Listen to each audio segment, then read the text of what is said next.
Voilà, bonjour frères et sœurs, amis qui est en train de visionner cette vidéo. Nous sommes heureux de vous accueillir à notre culte de ce dimanche matin.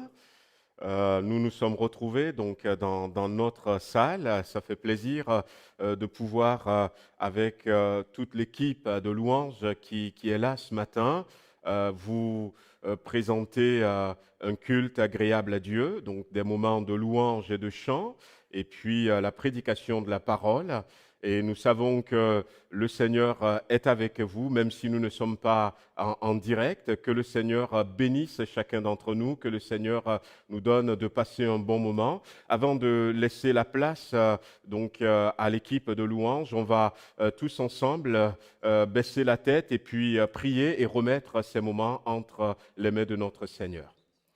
Bien-aimé Seigneur, nous voulons te remercier encore une fois de cette grâce que nous avons de pouvoir continuer à te louer, à t'adorer, de pouvoir, Seigneur, continuer à chanter tes louanges, de pouvoir continuer à écouter ta parole. Merci, Seigneur, tu bénis cette matinée, tu poses ta main sur chacun d'entre nous, Seigneur, tu nous bénis pendant ce temps de louange, qu'il y ait des transports d'allégresse, tu nous bénis, Seigneur, dans les moments de louange individuels que nous avons devant nos écrans, tu nous bénis aussi à l'écoute de ta parole tout à l'heure. Merci Seigneur de ce que nous pouvons encore compter sur ton Esprit Saint, sur ta grâce qui nous accompagne tout au long de cette matinée. Merci Seigneur, au nom de Jésus. Amen. Voilà, on est très heureux de pouvoir se retrouver ce matin, tous ensemble, avec vous derrière vos écrans. Voilà, on est heureux de pouvoir vous apporter cette louange et qu'ensemble on puisse louer notre Seigneur. C'est vraiment le désir de nos cœurs, de chacun d'entre nous, qu'on puisse partager ces moments ensemble, que vous soyez bénis et que notre Seigneur soit vraiment honoré de nos louanges ce matin. Amen. C'est par ta grâce seule, Seigneur, que nous sommes sauvés. On veut le chanter ce matin.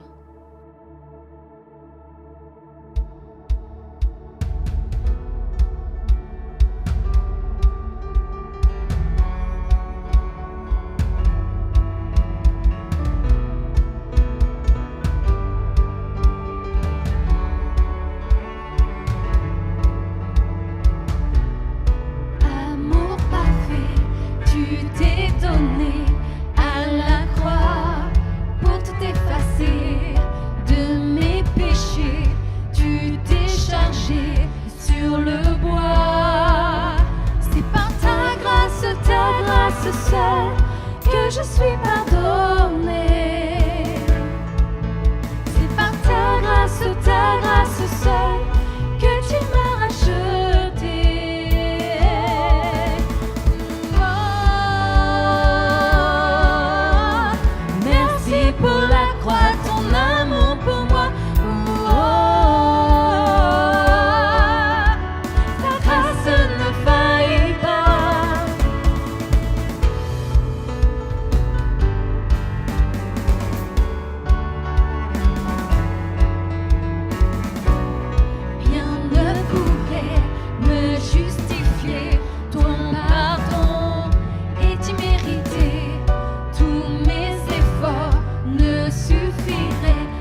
justifie, ta grâce m'affranchit, ta grâce purifie, ta grâce m'offre la vie, ta grâce m'a sauvé, ta grâce a pardonné, ta grâce m'a comblé, ta grâce m'a libéré, ta grâce justifie, ta grâce m'affranchit, ta grâce purifie, ta grâce m'offre la vie, ta grâce m'a sauvé, ta grâce a pardonné, ta grâce m'a comblé, ta grâce m'a libéré.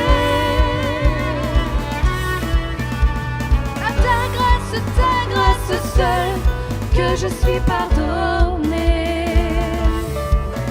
C'est par ta grâce seule, que tu m'as racheté. Oh, oh. Merci pour la croix, ton amour pour moi. Oh, oh. Ta grâce ne faillit pas.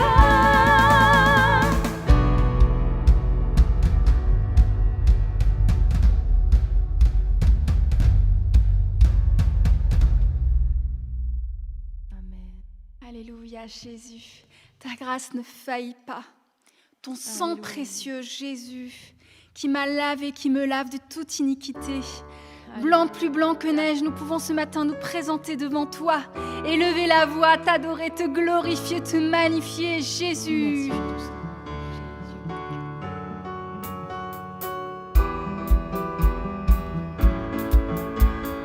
Jésus, par ton sang précieux, enlève mon iniquité. Regarde-moi du haut des cieux, dis-moi que tu m'as pardonné. J'ai longtemps erré, cœur rebelle, et j'entends ta voix qui m'appelle. Au pied de ta croix maintenant, tout confus, brisé, je me rends. Blanc, plus blanc que neige, blanc, plus blanc que neige, lavé dans le sang de l'agneau, je serai plus blanc que la neige. Pour le fardeau de mon péché, Dieu très saint et trop grand pour moi. Je veux en être délivré. À cette heure, oh, révèle-toi. Jésus, viens, sois ma délivrance. Seul tu peux calmer ma souffrance. Au pied de ta croix maintenant, tout confus, brisé, je me rends. Blanc, plus blanc que neige, blanc, plus blanc que neige, lavé dans le sang de l'agneau, je serai plus blanc que la neige. Oh Jésus, ton sang précieux a lavé mon iniquité. Oui, tu m'as répondu des cieux, ton amour m'a tout pardonné. Je te contemplais, je puis croire qu'en toi j'ai complète victoire. Au pied de ta croix maintenant, oh oui, je me relève triomphant. Blanc, plus blanc que neige, blanc, plus blanc que neige, lavé dans le sang de l'agneau.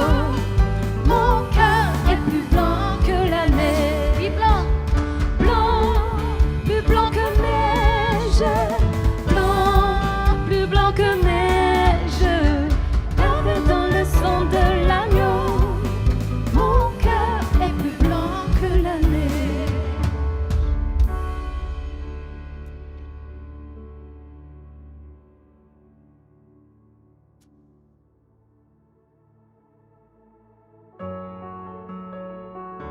Alléluia.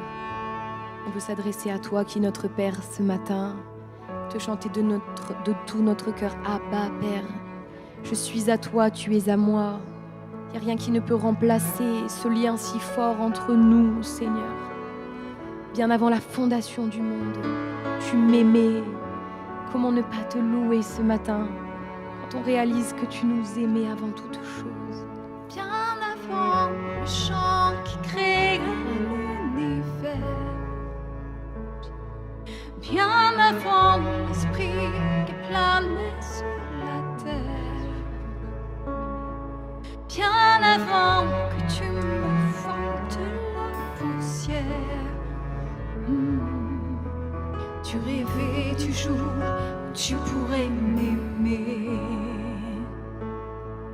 bien avant les premiers battements de mon cœur,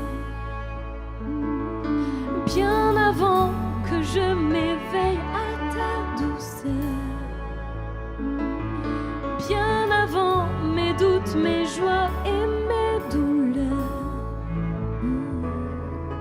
Tu rêvais du jour où je pourrais t'aimer. Tu rêvais du jour où je pourrais t'aimer.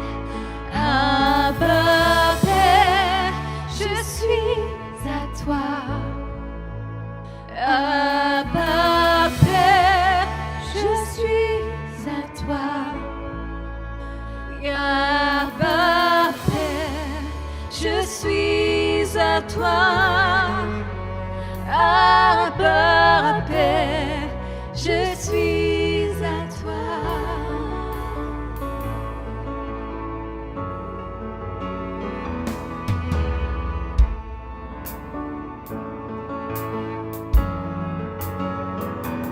Bien avant que Jésus marche sur la terre,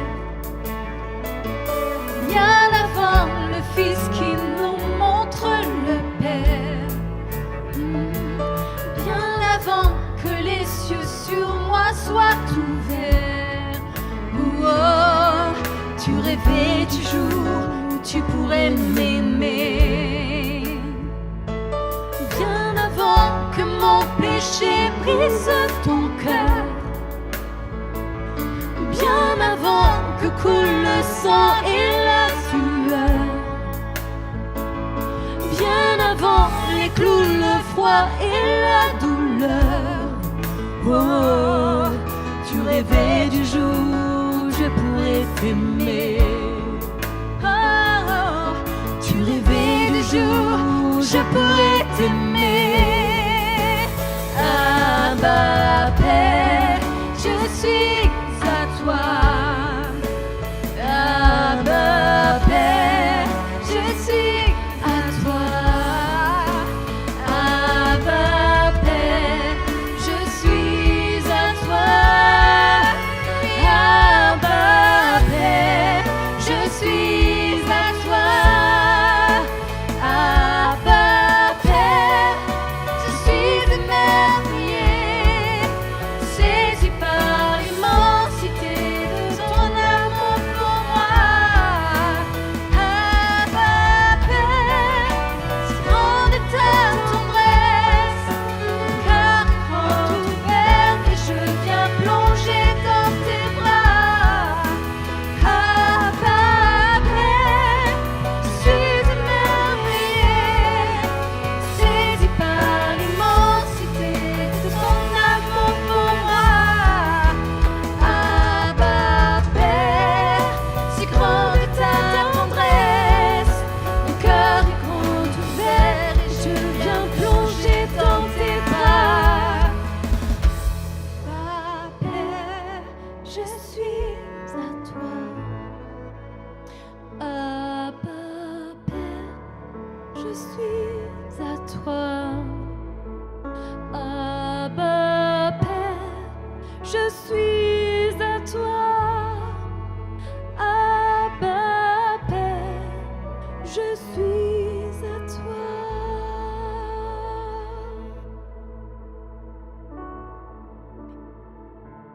Jésus émerveillé,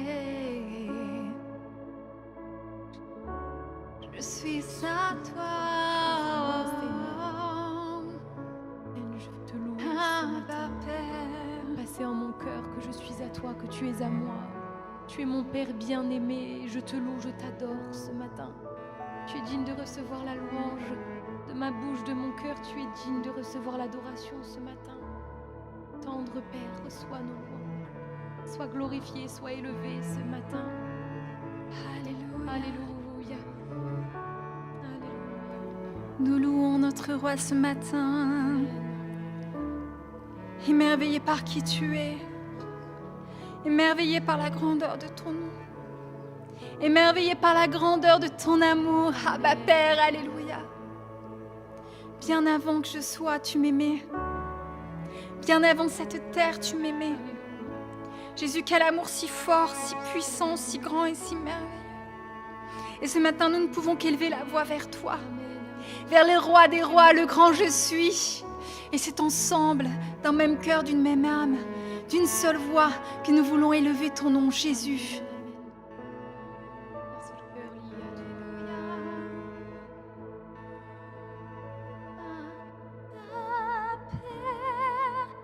Je suis émerveillée,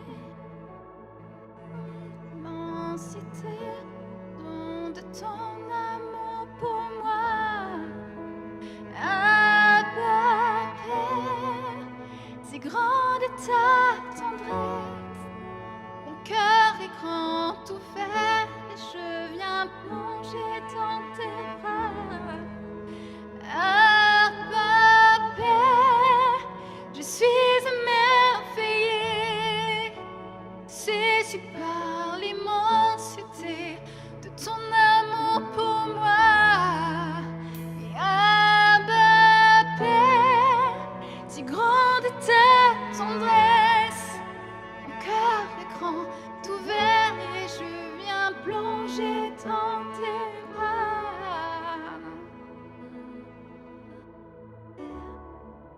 Je suis à toi, Abba Père. Je suis à toi, Abba Père. Je suis à toi, Abba Père. Je suis à toi.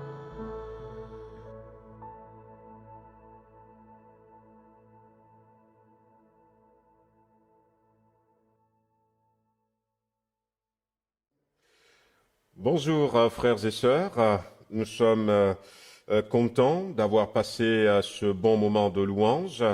Nous remercions nos frères et sœurs qui nous ont accompagnés dans ce temps de louange. J'espère que vous vous êtes fait du bien. Et comme vous l'avez constaté, on se rapproche de plus en plus de notre assemblée, de nos cultes, et nous continuons à prier pour que le Seigneur permette que bientôt, très bientôt, nous puissions tous ensemble nous retrouver. Voilà, donc on va partager la parole de Dieu ce matin, et j'aimerais vous parler sur le thème « Rester en Jésus-Christ » ou encore « Demeurer en Christ ». Demeurer en Christ. Et c'est vrai que ces quelques derniers temps, j'ai utilisé beaucoup mon téléphone portable, certains d'entre vous, parce que c'est l'outil dont on va beaucoup se servir. Et puis en pensant à ça, je vois un peu toutes les applications qu'il y a sur ce téléphone portable et tout ce que nous pourrons faire aujourd'hui avec nos smartphones. Donc, voyez-vous, on peut acheter, on peut, au niveau de la santé, faire du sport, on peut s'informer, même regarder la télé ou encore d'autres chaînes. Il y a des applications qui nous aident à nous déplacer et puis même à nous informer. Et le smartphone même, on peut l'utiliser aussi, donc au niveau de la domotique pour améliorer le confort à la maison. Et en regardant tout cela, j'ai essayé d'établir une parallèle entre la vie chrétienne et ces développements technologiques. Et je me suis dit qu'il y a tellement de choses que on peut aussi faire en tant que chrétien, tellement d'applications, si on peut l'appeler comme ça entre guillemets, et pour avoir une vie chrétienne épanouie, une vie de chaque jour bien remplie. Et je me me suis dit que pour que ce téléphone portable, donc avec toutes ces applications, toutes ces bonnes choses que j'ai citées tout à l'heure marchent bien, il faut que le téléphone portable soit connecté donc à une plateforme. Il y a les opérateurs, il y a un satellite, et quand la connexion, quand le rattachement à toutes ces choses est bonne, alors on pourra profiter pleinement de tous les avantages qu'il y a dans le téléphone portable. Et je suis arrivé à dire que de la même manière, on peut en tant que chrétien, comme je disais tout à l'heure, avoir beaucoup de bonnes applications qui vont améliorer notre vie. Mais pour cela, il faut que nous restions aussi attachés au Seigneur, que nous restons attachés à son Église, que nous restons attachés à la Bible et que nous puissions aussi dépendre continuellement de Dieu. Et si nous arrivons à faire tout cela, je crois que il y a une grande bénédiction qui va tomber sur nous. Et la Bible nous dit simplement, et c'est le meilleur moyen pour nous de rester attachés à la source de toutes nos bénédictions, c'est de rester en Jésus-Christ, demeurer en Christ. Jésus dira si vous demeurez en moi. Et je crois que c'est la meilleure manière pour nous de rester constamment connectés, d'avoir tout le temps du réseau pour que ces bonnes choses puissent nous arriver. Donc, c'est pour introduire ce thème. Et avant de développer un peu plus, on va encore prier le Seigneur et lui demander de nous parler, de nous éclairer. Je sais que vous êtes à l'écoute et au travers de cette prédication, ce que je désire le plus, ce n'est pas avoir une bonne éloquence, ce n'est pas avoir des mots justes, mais c'est que le Seigneur vous parle, le Seigneur nous parle, que le Seigneur parle à chacun d'entre nous, que quand nous entendons ma voix et qu'au travers de ma voix, au travers des versets que nous allons lire, que le Seigneur nous montre un domaine de notre vie dans lequel peut-être nous avons besoin de revenir au Seigneur, je ne sais pas. Donc priez avec moi pour que le Seigneur nous bénisse à l'écoute de sa parole. Bien-aimé Seigneur, nous te remercions encore pour ta parole. Nous voulons rester des chrétiens qui demeurent attachés à leur Seigneur, à Jésus-Christ. Parle-nous simplement ce matin. Mets le doigt sur quelque chose qui ne va pas dans notre vie, afin que nous puissions les corriger et rester attachés à toi. Bénis chacun de mes bien-aimés. Bénis-moi également dans le nom de Jésus-Christ. Amen. Voilà, donc quand on regarde dans la parole de Dieu, on voit quand même que la volonté de Jésus-Christ, c'est déjà cet attachement. La Bible en parle à plusieurs reprises.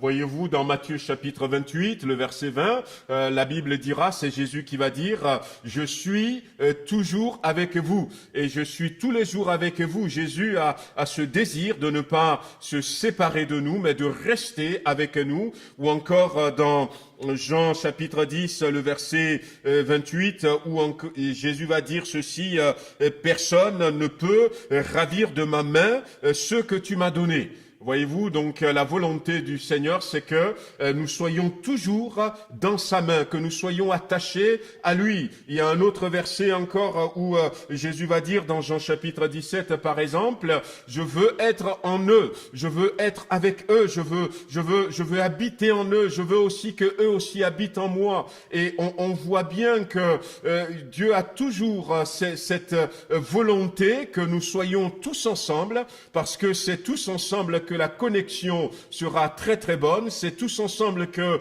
le réseau sera toujours là, et c'est tous ensemble avec notre Dieu que, toutes ces applications qu'il a pour nous, nous pourrons les télécharger dans notre vie de chaque jour, dans notre vie spirituelle, dans notre vie financière, notre vie matérielle, pour voir des améliorations dans notre marche chrétienne. L'apôtre Paul va continuer aussi dans Romains chapitre 8, verset verset 39, vous connaissez ce verset où il va dire à un moment donné que rien ne pourra nous séparer de l'amour de Dieu manifesté en Christ Jésus. Et la volonté de Dieu, c'est que nous ne nous séparions pas, que rien ne nous écarte de lui, que nous ne nous débranchions pas nous-mêmes de lui. Et nous savons que si il doit y avoir une séparation quelconque entre nous et notre Dieu, si quelque chose doit être débranché, souvent ça ne vient pas de Dieu. Ça ne vient pas de Dieu parce que Dieu nous aime, il a quitté son ciel pour venir et si quelque chose doit peut-être mal aller, ça ne peut venir que de notre côté la plupart des cas. Et c'est pourquoi ce matin, nous voulons nous encourager à mettre toutes les chances, excusez-moi ce mot, donc de notre côté pour rester branchés, pour rester attachés à notre Seigneur. Et c'est pour ça que je vous amène maintenant dans Jean chapitre 15, où Jésus-Christ va nous inviter. On va lire quelques versets. À partir du verset 1er, Jésus va nous inviter à demeurer en lui, une manière sûre, donc de rester connecté à notre Seigneur. Jean chapitre 15, verset 1er. Je suis le vrai cep, et mon Père est le vigneron. Tout sarment qui est en moi et qui ne porte pas de fruit, il le retranche, et tout sarment qui porte du fruit, il l'émonde, afin qu'il porte encore plus de fruits. Déjà vous êtes purs à cause de la parole que je vous ai annoncée. Demeurez en moi, et je demeurerai en vous. Comme le sarment ne peut de lui-même porter du fruit s'il ne demeure attaché au cep, ainsi vous ne pouvez non plus si vous ne demeurez en moi. Donc là, dans ces versets, on voit quand même que Jésus-Christ va insister, donc à plusieurs reprises, dans ce fait que nous sommes invités à demeurer en lui. Il va dire tout sarment qui est en moi, donc déjà, et puis il va nous inviter, demeurer en moi pour que moi aussi je puisse demeurer en vous. Et il va même déjà commencer à nous dire un peu quelques implications, donc du fait de demeurer en lui. Mais on va revenir, on va rapidement partager quelques points. Le premier point, les avantages que nous avons. J'aurais pu dire, si je continue sur cette image de téléphone portable que j'ai donnée, peut-être quelques applications qui nous font du bien, que nous pouvons télécharger, qui peuvent améliorer notre marche chrétienne si nous demeurons en Christ.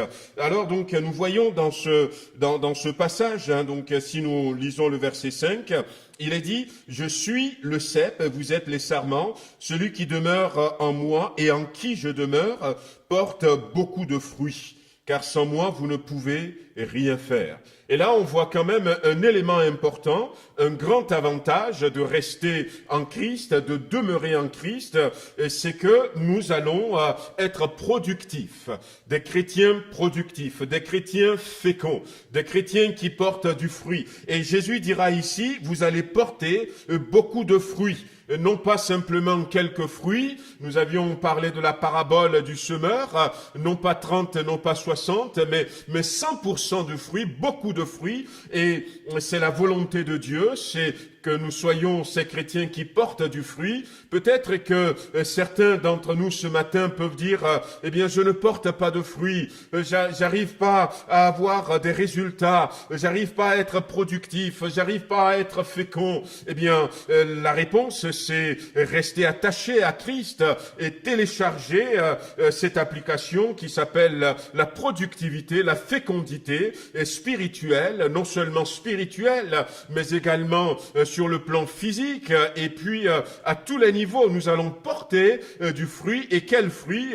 Du bon fruit, parce que Dieu est un Dieu de bonté, Dieu est un Dieu de miséricorde. Jésus-Christ, c'est celui qui fait des miracles, celui qui guérit. Et si nous sommes attachés à lui, eh bien, nous ne pourrons que porter des fruits qui reflètent sa personnalité. Et autre chose que Jésus nous dit dans Jean chapitre 15 toujours, le verset 7, si vous demeurez en moi et que mes paroles demeurent en vous, demandez ce que vous voudrez et cela vous sera accordé. Une autre application que nous pourrons télécharger, c'est l'exaucement de nos prières. Combien de fois nous aimerions, bien-aimés, que chaque fois que nous prions, que nous soyons exaucés, quel que soit ce que nous demandions, que le Seigneur nous le donne. Eh bien, Jésus-Christ nous dit que c'est possible si nous demeurons en lui. Nous pouvons télécharger cette application et il suffit seulement de mettre l'application en marche et nous demandons quelque chose et la chose nous est donnée. Je vous avais raconté le témoignage de cet homme, Hudson Taylor, et quelqu'un va lui apporter une lettre d'André Mouret et il va rendre témoignage à André Mouret en disant « C'est un homme, quand il se met à genoux, le ciel fait silence ». Waouh, quel beau témoignage. C'est quelqu'un qui connaît le secret de l'exaucement de la prière. Voyez-vous, il ne s'agit pas simplement dans notre vie chrétienne d'être des gens qui prient beaucoup, des gens qui prient tout le temps, mais il s'agit surtout d'être des gens qui ont des résultats à leur prière. À quoi ça sert, par exemple, si je prie toute une journée et que ma prière n'est pas exaucée? Mais je crois que la différence se fait quand je dis un mot et puis Dieu m'exauce. Et la Bible dit que c'est un des avantages lorsque nous allons rester attachés à Christ, que nous allons voir sa gloire non seulement se manifester, mais tout ce que nous allons lui demander, il va nous le faire. Dans Philippiens chapitre 3, versets 8 et 9, la Bible nous parle de la justice. Et c'est l'apôtre Paul qui va aussi nous amener sur cela. Il va dire... Et même je regarde toutes choses comme une perte à cause de l'excellence de la connaissance de Jésus-Christ, mon Seigneur, Jésus-Christ, mon Seigneur, pour lequel j'ai renoncé à tout, et je les regarde comme de la boue, afin de gagner Christ et d'être trouvé en lui, non avec ma justice, celle qui vient de la loi, mais avec la justice qui s'obtient par la foi en Christ, la justice qui vient de Dieu et par la foi. Et ce verset nous dit aussi succinctement que lorsque nous demeurons en Christ, c'est sa justice qui se manifeste. Lorsque nous nous présentons devant Dieu, eh bien Dieu ne regarde pas notre justice à nous parce que, eh bien, vous êtes d'accord avec moi que notre justice à certains moments, elle ne vaut pas la peine. La manière dont nous concevons la justice, la manière dont nous jugeons les choses, je ne pense pas que notre justice peut satisfaire à la volonté de Dieu. Et l'apôtre Paul l'a précisé, non pas avec ma justice en parlant de lui, parce qu'il sait que notre justice ne pèse pas lourd devant Dieu, mais quand nous sommes attachés à lui, eh bien, nous sommes justifiés devant Dieu parce que sa justice se manifeste en nous. Et puis, un autre verset que nous trouvons aussi dans la Bible, dans Jean chapitre 16 et le verset 33, la Bible dira ceci, « Je vous ai dit ces choses afin que vous ayez la paix en moi. » C'est Jésus qui parle. Que vous ayez la paix en moi, vous aurez des tribulations dans le monde, mais prenez courage, j'ai vaincu le monde. J'aime bien aussi ce verset parce que ce verset nous dit que si nous demeurons en Christ, nous pouvons télécharger la paix. Et Jésus a bien fait parce qu'il va d'abord parler de paix avant de parler de tribulation. Vendredi, je parlais du fait que nous devons armer notre pensée à peut-être aussi quand les choses vont devenir difficiles, quand il y aura de la souffrance, pour que, eh bien, nous ne souffrons pas. Et une manière de ne pas souffrir, c'est télécharger la paix. Et on télécharge d'abord la paix, et puis après, les souffrances peuvent venir, mais nous serons gardés dans la paix. Nous avons déjà la paix en nous. Et c'est aussi un avantage, lorsque nous sommes en Christ, d'avoir cette paix. Alors, il y a encore deux avantages. Je ne peux pas citer tous les avantages, mais il y a encore deux avantages que j'aimerais partager avec vous. La première, vous connaissez de ces deux derniers avantages. Le premier, c'est que la Bible nous dit dans 2 Corinthiens chapitre 5, verset 17, que si quelqu'un est en Christ, il est une nouvelle créature. si quelqu'un est en Christ, si quelqu'un demeure en Christ, si quelqu'un est dans le Christ, et là nous sommes en train de parler du fait de demeurer en Christ, et nous nous rendons compte finalement que lorsque nous demeurons en lui, eh bien nous téléchargeons également quelque chose de fantastique, une nouvelle vie. On devient une nouvelle créature, une nouvelle création. Et la Bible ira jusqu'à dire, les choses anciennes sont passées. Il y a un renouveau continuel, un renouveau spirituel, un renouveau dans le caractère, un renouveau dans les habitudes que nous avions acquis, dans la manière de marcher avant. Toutes choses deviennent nouvelles. Et ça se passe en Christ.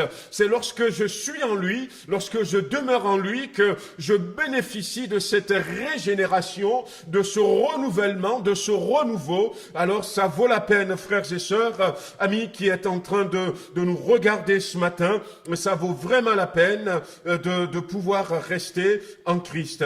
Alors un dernier avantage que je veux partager avec vous, ça se trouve dans la première épître de Jean au chapitre 2 et le verset 28. Jean dira ceci, « Et maintenant, petits enfants, demeurez en Christ, afin que lorsqu'il paraîtra, nous ayons de l'assurance et que, à son avènement, nous ne soyons pas confus et éloignés de lui. » Waouh! C'est la garantie de l'enlèvement. L'assurance de partir avec lui. Lorsque nous demeurons en lui, eh bien, c'est l'assurance. Encore une fois, il y a toujours ce débat. Est-ce que l'enlèvement aura lieu avant, après ou pendant la grande tribulation? Nous ne savons pas. Mais ce qui est sûr, c'est que si nous demeurons en Christ, nous avons cette garantie. C'est ce que Jean nous dit ici. Nous avons cette belle garantie que lorsqu'il paraîtra, eh bien, nous partirons avec lui. Donc, quelle manière de se préparer encore pour être sûr de partir que de demeurer en Christ. Alors, on va continuer simplement et se dire, mais comment demeurer concrètement en Christ? Comment demeurer concrètement en Christ? Eh bien, comment demeurer en Christ? Dans Jean chapitre 15, au verset 5, il a dit, « Celui qui demeure en moi », ou au verset 6, « Si quelqu'un ne demeure pas en moi », la première des choses, on voit que c'est quelque chose qui doit se faire de manière individuelle. Ce n'est pas l'autre qui va le faire pour moi, ce n'est pas notre famille. C'est chacun pour soi qui doit choisir de demeurer en Christ. Et puis, on voit aussi dans un autre verset, donc 1 Jean chapitre 2, toujours, et le verset... le verset 6, 1 Jean chapitre 2, verset 6, où la Bible dit que celui qui demeure en lui doit marcher comme lui-même il a marché. Et là, nous voyons que demeurer en lui, c'est marcher. Celui qui demeure en Christ doit marcher aussi comme il a marché en lui-même. Donc, demeurer en lui, c'est apprendre à l'imiter, apprendre à marcher comme il a marché. Alors, je ne vous apprends rien, mais comment est-ce qu'il a marché? Il a marché dans l'obéissance à son Père, il a marché dans la fidélité de la mission que son Père lui a confiée. Et on lit la Bible, et puis on essaie de mener une vie chrétienne qui ressemble à ce que Christ a fait. Et puis, un autre point, c'est que la Bible nous dira, et c'est Jésus lui-même qui nous le dira dans Jean 15, au verset 10, et il va nous dire ceci, que si vous gardez mes commandements, vous demeurez dans mon amour, de même que j'ai gardé le commandement de mon Père. Voilà, donc comment demeurer en lui, en gardant ses commandements, ce que le Seigneur nous demande. Et ça veut dire quoi, garder ses commandements? Ça veut dire faire ce que le Seigneur nous demande, tout simplement. Quand le Seigneur nous parle au travers d'une prédication, quand nous lisons la Bible, ce que le Seigneur nous demande, ce n'est pas des choses que nous devons écouter et puis on dit et dire, comme j'ai dit tout à l'heure, ah, Dieu a bien parlé. Peut-être que en ce moment, le Seigneur demande à quelqu'un de laisser tomber l'orgueil, peut-être que Dieu demande à quelqu'un ces derniers temps de laisser tomber l'hypocrisie. Peut-être que Dieu a demandé à quelqu'un de pardonner à son frère, à sa sœur. Peut-être que Dieu a demandé à quelqu'un d'aller évangéliser tout simplement un voisin, une voisine qui est à côté. Je ne sais pas ce que Dieu vous dit ces derniers temps, mais rester en lui, demeurer en lui, c'est aussi véritablement faire ce que il nous demande, faire ce que il attend de nous. Et puis un dernier verset que je vais citer ce matin pour nous montrer comment demeurer en Christ, c'est dans 1 Jean chapitre 3 et le verset 6 qui dit « Quiconque demeure en lui ne pêche point. Quiconque pêche ne l'a pas vu et ne l'a pas connu. » C'est notre combat de toujours où nous devons faire attention à tout ce qui est péché.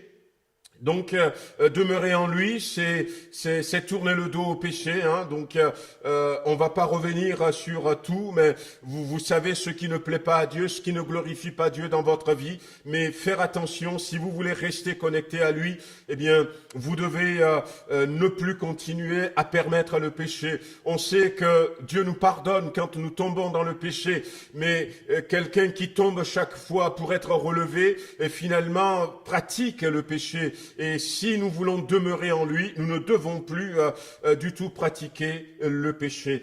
Et pour conclure cette exhortation de ce matin, on retourne encore dans Jean chapitre 15 et on va prendre le verset 6 où là encore il nous encourage vivement à non seulement à rester attaché à lui, mais il nous dit en quelque sorte que attention, si vous ne demeurez pas en moi, c'est pas bon pour vous. Au verset 6, il dit, si quelqu'un ne demeure pas en moi, il est jeté dehors comme les sarments et il sèche, puis on le ramasse et on le jette au feu et il brûle.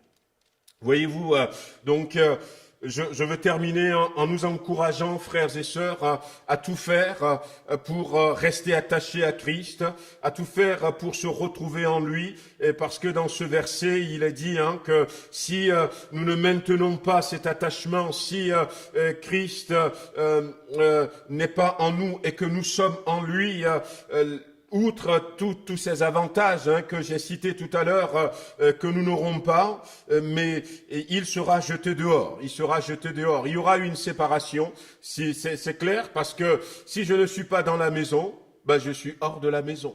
Et il sera jeté dehors. Des fois, on pense qu'on fait partie du groupe. Et finalement, on n'est pas dans le groupe. Et ce qui fait que nous sommes dans le groupe, c'est que nous demeurons en Christ.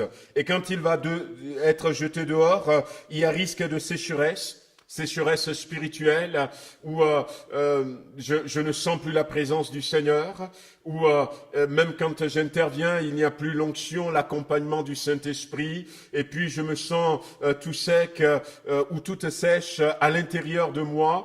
C'est comme si le ciel est fermé. Il y a risque de sécheresse spirituelle qui peut entraîner, si on ne revient pas, une séparation éternelle et malheureusement qui va finir par l'enfer. Alors ce matin, que le Seigneur nous bénisse. C'est vraiment le désir de mon cœur, que sa grâce soit avec nous et nous voyons tous les avantages de rester attachés à lui, de rester attachés à ses commandements. C'est ce que je vous souhaite vivement, je souhaite à chacun d'entre nous.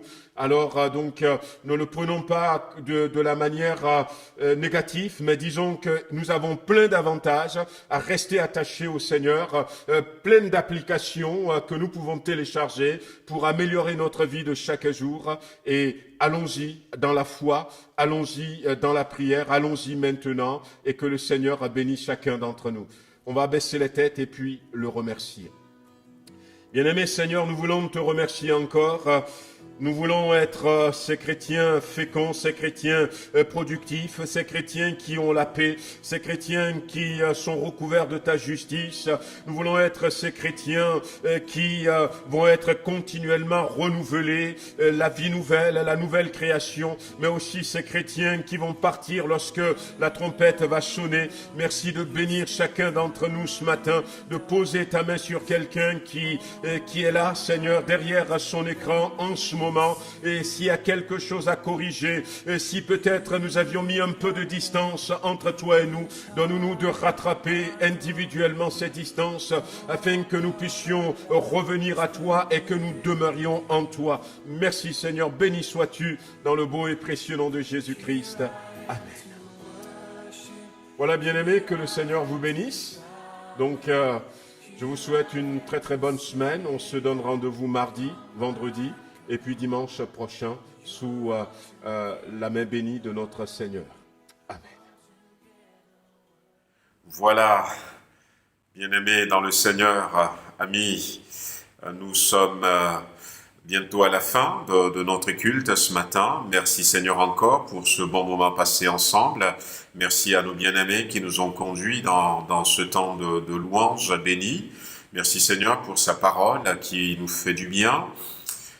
Pour les annonces, quoi vous dire d'autre que tout à l'heure, donc à la fin de la journée, le président va intervenir et puis le 22, normalement, il doit y avoir de nouvelles règles. Nous allons écouter attentivement ce que le gouvernement va dire. Notre prière, c'est qu'ils allègent les règlements pour que nous puissions nous retrouver à nouveau. Et peut-être ce qui va se passer, c'est de reprendre une réunion de semaine, voilà, une réunion par semaine, tout doucement, et puis voir un peu comment les choses vont évoluer. Mais on reviendra vers vous suite à ce que le président va annoncer ce soir, suite voilà, aux dispositions gouvernementales pour voir comment continuer à aller de l'avant. Je voulais simplement aussi, au nom de l'Église, encore une fois, dire toutes nos condoléances à la famille Borel. Donc demain, lundi, à 15h, il va y avoir les obsèques donc, de notre frère Papy Borel à l'Église. L'enterrement a lieu à Quinsieux à 16h30 et puis après, pour ceux qui le pourront, il y a un verre d'amitié, comme on dit, qui sera offert dans leur maison à Jassan, Riotier. Voilà, donc merci déjà pour ceux qui vont participer. On est dans des situations assez particulières. On sait que tout le monde ne peut pas participer, mais on sait que vous êtes de tout cœur avec notre sœur et avec cette famille. Voilà, donc pensez à nous, priez pour que le Seigneur bénisse ces obsèques demain. Voilà, donc aussi dire que nous avions reporté 4 baptêmes, donc à cause de ces temps de confinement, mais on verra peut-être au mois de juillet, quand selon les conditions, peut-être pour au moins faire le baptême de notre frère Patrick Robéry, autant pour moi, donc que le Seigneur nous facilite les choses pour que ça puisse se faire rapidement. Voilà, c'est ce que nous disons. Et puis, nous voulons continuer à prier pour ceux qui sont dans des besoins, pour la famille Borel, bien entendu. Pour Éric Mancini, j'ai pas de nouvelles. On espère que bien Dieu est en train d'agir pour lui. On continue à prier pour ce frère de l'Assemblée de Dessines. Continuons aussi à prier pour tous les autres. Nous remercions le Seigneur parce qu'il entend nos prières. Vous aviez pour la plupart d'entre vous vu le témoignage de notre sœur Déborah. Nous avions prié, on nous a demandé de prier pour elle et les choses se sont passées comme elle l'espérait. La main de Dieu était là, mais que le Seigneur continue de la bénir afin qu'il y ait une délivrance totale. En tout cas, merci Seigneur. Et puis, voici un peu quelques annonces. Si jamais il y a quelque chose d'urgent, on reviendra vers vous au travers de ces moyens qu'on utilise ces derniers temps. Voilà, que le Seigneur vous bénisse et vous accompagne. Pour ceux qui peut-être vont partir, il y a quelques-uns qui m'ont dit qu'ils vont se déplacer, que le Seigneur vous accompagne dans ces déplacements. Et puis pour le reste, on se dit déjà à mardi sur notre chaîne YouTube, à vendredi, et puis dimanche prochain, on sera encore là, et puis on verra pour les autres jours. Soyez bénis, et puis bon appétit à tous.